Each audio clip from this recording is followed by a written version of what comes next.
welcome to a brand new series here at Celona. This particular series is going to be called Slice of Celona. And exactly what it is a slice of Celona in that what is the company news? What is the company about? What is happening within Celona that you need to know about? It won't be as technical as JR's Lab or Office Hours or maybe even Field Journal. It's really about the heartbeat of Celona. So with me now and for the rest of this series is Ozer. Now, Ozer is our VP of Marketing. Ozer is he's my boss. So let's talk about, first of all, Celona itself. Celona, what does it stand for? Who are we? Maybe Ozer, you can dive into that first. Yeah, absolutely, Greg. Thanks for having me, man. Very excited to start the series here. I'm currently in my garage in Campbell, as you can probably tell with the background. Recently renovated, so very excited about that. And look, I figured after being with the company for 18 months, we're a 2-year-old startup here in Silicon Valley. We kind of sort of figured out what we're doing. And I figured I'd start telling the world about what we've been able to accomplish so far and what's ahead. So thanks again for starting the series with me. Look, the first question is an important one. What do we stand for? What are we trying to do? At least initially, in these days, we're trying to push the boundaries of wireless connectivity in the enterprise. You're going to see us talk a lot about wireless technologies, not only cellular wireless, which we're focused on right now, but we have an opinion about Wi-Fi and distributed antenna systems and a variety of other technologies that you probably have already seen me write about or talk about. But many of us come from the Wi-Fi, enterprise Wi-Fi background. And after seeing it go through so many changes within the enterprise and impacting so many things within the enterprise environments, warehouses, hospitals, schools, we figured that Wi-Fi might just be the tip of the iceberg, that we can push the boundaries a little bit more. And we have a new spectrum now, at least in the United States, called CBRS. Gives us access to a chunk of spectrum just for enterprise use of 5G and 4G LTE today and 5G wireless technology in the future. So we have a free spectrum. We have a great technology today, LTE, proven, tested. 5G is around the corner. So we're like, okay, let's get this thing started and see how far it goes. So that's the current story, but the story will evolve, of course, like any startup. But that's what we stand for today. No, that's a perfect segue. So you mentioned startup, and I know this because I'm an employee. But for those of us, or for those of us who are watching or listening, who have seen the series Silicon Valley, or if you've ever heard any sort of rumors about what it's like working for a startup, and what is it like to be part of Celona? What is our culture like for someone who's on the outside looking in? Yeah, I mean, I always believed over the course of the years that Celona is my third startup journey. And first startup journey was really hard work, but not too much, success at the end of the day for sales success. My second journey was with Aruba, where we worked hard and were able to recognize the benefits of that hard work as Aruba grew as a company. And during those journeys, and now I'm also experiencing the same thing here at Celona, you just have to be a little bit okay with chaos and uncertainty, right? Because we're building something new. So if you're passionate about building something new, bringing something to life that nobody ever thought of, you don't have a program, you don't have a marketing program, you don't have a salesperson, you don't have channel, you don't even have a price list, right? We went through those stages. And now we're coming over those obstacles. But you know what? Everybody who works here are kind of with the mindset that, yeah, we're going to start from 0 and we're going to grow to 1 and we're going to grow to 100 from there. So you just have to be okay with uncertainty and starting from 0. If you can do that, then you can probably adapt to our corporate, principles, right? Cultural principles, being able to see the big vision down the road, think big, as we say, but you're acting small, you're busy writing the first document ever produced in the company. That's a small act, but it contributes to the bigger vision. And, ultimately, why do we even try to organize this chaos, right? Ultimately, we're trying to do something for our customers. We're trying to have a great community, great set of customers.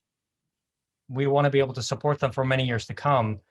And honestly, across the company right now, everybody's laser focused on the customers because we just started shipping our first set of products in the last 3 to 6 months. Although we have been doing betas for the last year plus, we just started shipping, we just started deploying. So everybody is super excited about supporting our initial set of customers and community members. So that's what's happening at Celona right now in terms of its culture. And if this sounds good to whoever is watching, just reach out and let's have a chat. Maybe there's an opportunity or two here and there in the company because we're constantly hiring new talent. Yeah, absolutely. I mean, for myself, looking at the careers page, of course, as Ozer mentioned, we are responsible for a lot of things, including updating those pages. So I do see the jobs that keep getting posted to careers and help with that. So please do apply, join. But aside from individually or internally, we know why we care about this technology. That's why we're here. Who cares externally? I mean, why should they care about what Celona is doing? It's just another startup. What would you tell somebody who's asking, well, why do I need Celona?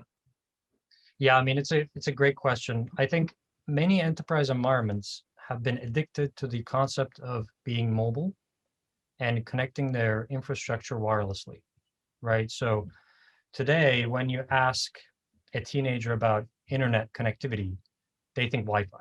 There's no Ethernet. Some of them don't even know what to do with an Ethernet cable, right? So the generation has changed, but it's crazy to think that iPhone is dozen years old. That's it, 12 years. In 12 years, our world has changed tremendously.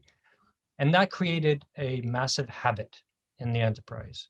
The habit is wherever I am within my facility, in a warehouse, in a hospital, in a school, I should be able to stay connected, whatever device I have.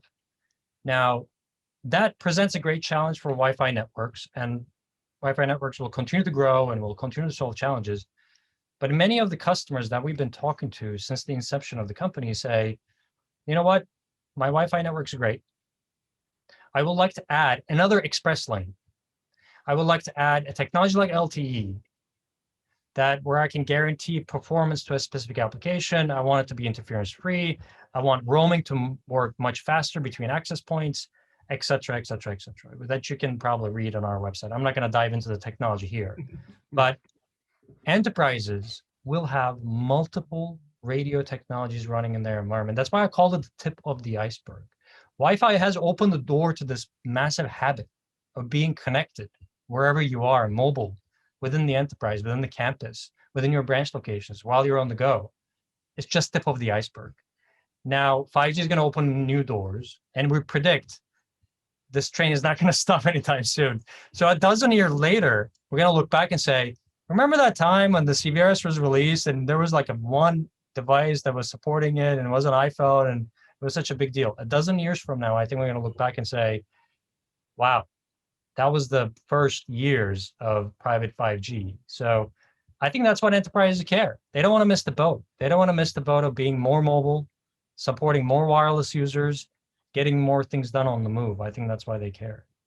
Well, this actually leads me to something someone mentioned to me when I left my last company, which, as you mentioned, was Aruba. We both spent time there at Aruba with some of the best people in the business. And the question was, come on, dude, another enterprise networking company. I mean, it seems like there's quite a few of them. Why do you need to have another one? Why are you joining another one? So what is your response? I know what I said. What's your response? Hey, look, I had my my first meeting about joining Celona was a few weeks after I left Aruba. And, I'm just talking to friends and what's going on. And I, had a chat with Rajiv, who's our CEO and co-founder. And the more we unwrap the onion about Celona's vision and where this technology is going, we're really going to use 5G as a way to establish ourselves as an enterprise networking player, right? We have a very cool solution, integrated, easy to consume, very sophisticated technology, but made accessible to the enterprise. Our engineering team has done a tremendous job in presenting this key technology in a way that enterprise can adapt it. But that's just the initial act for Celona. The underlying software technology that we use feels and looks more like cloud than campus networking operating system. And if you see the pressure within the campus networks to support more cloud native software, more edge compute, more critical applications, increasing amount of real-time response, right? You have AGVs, you have computer vision sensors, you have ruggedized devices allowing people to get more done that they'd never been able to do before. It not only requires a great wireless technology, it also requires a very smart and cloud native network operating system. So that's our entry. Wireless networking is our entry. But hopefully in the years to come, we're going to look back and say, you know what? Celona's underlying technology, its operating system, has actually positively contributed to the growth of campus networking. Now, time will tell if we're right with our prediction, but 5G and wireless networking is a way for us to take a seat at the table. But going forward, you're probably going to hear us talk a lot more about this, Celona operating system that is we think, going to be an integral part of campus networks. Let's see. We're starting that journey in the upcoming weeks, actually. So Awesome. Stay tuned. No, absolutely. Thank you for that. And because this series is called Slice of Celona, if you were to take a slice of Celona and look at what that consisted of, I mean, you would absolutely positively see CBRS technology. You would see all the APs or eNode Bs. You would see this stuff in there, but you'd also see the people. I know that because I'm one of them. But speaking about the slice of Celona, that is the people, what type of people would you say are attracted to and also work at Celona? Not me, of course, because I'm an outlier. No, you're right in there in the definition that I'm just going to give. This is my own personal opinion, of course. I think it resembles the opinion of other people in the company, right? But I think you squarely fit to this definition. So I like to work with people who are way smarter than I am on a variety of different topics. Because what it does is it increases the intelligence in the company and the standard stuff, but it also gives you a way to have very reasonable, direct debates, right? So people who are smarter than you usually don't hold back with their opinions, right? They say, okay, you guys got to be kidding me. There's just a much better way of doing this. Which brings me to the second attribute that I really like, are people who are smarter and they're leaders in their own category. You might be an individual contributor. You may never want to manage anyone as part of Celona, but you're a leader in your own lane, in your own ways, and you can lead the company towards winning its best customer, shipping its best software, running its best marketing campaign, whatever it might be, as just an individual contributor. So if you're not afraid to have debates with us as somebody smarter than us on a variety of different topics, and just come in and lead and take something that is staying at 0, but take it to 1 and then 100 alone, yourself, sitting maybe in the middle of the night or over the weekend, then this is going to be a great fit. So we love working with people like that. Hope that answers the $1 million question. It does. Although if you've met Ozer and you've met myself, you will know that there is no way, shape, or form that I am more intelligent than that man. That being said, I have a lot of passion. Oh, and I don't give up. Too much pressure. Too much pressure. But I think that one of the best things I've ever done is joining Celona. I do have a passion for CBRS now, which is where we have this technology living and breathing within Celona. And I do encourage you as well as an employee to check us out on the career site on Celona.io. But that's really what I had today as the plan, to get a first slice at Celona. Yeah. What do you think, Ozer? Should we leave them with anything else, or you think we're good? No, one more thing to add. We do have the best swag in the enterprise networking industry. I'm sorry, but our launch t-shirts, our hats, the hoodie. Yeah, Greg, man, we're looking forward to wearing the next we're raising round the of bar. swag. I think we totally raised the bar, too. So at the very least, if you don't like the technology, check out the swag. We got you covered all the way across the board. Awesome. Thanks for having me, man. Excited to start the series. Yeah, absolutely. Hopefully everyone enjoyed it, that you like it, that you do like, subscribe, and follow us and the other channels as well, JR's Lab, Field Journal, and Office Hours. In the meantime, stay safe, stay healthy, and stay in touch. Speak to you soon. Bye. See you, everyone.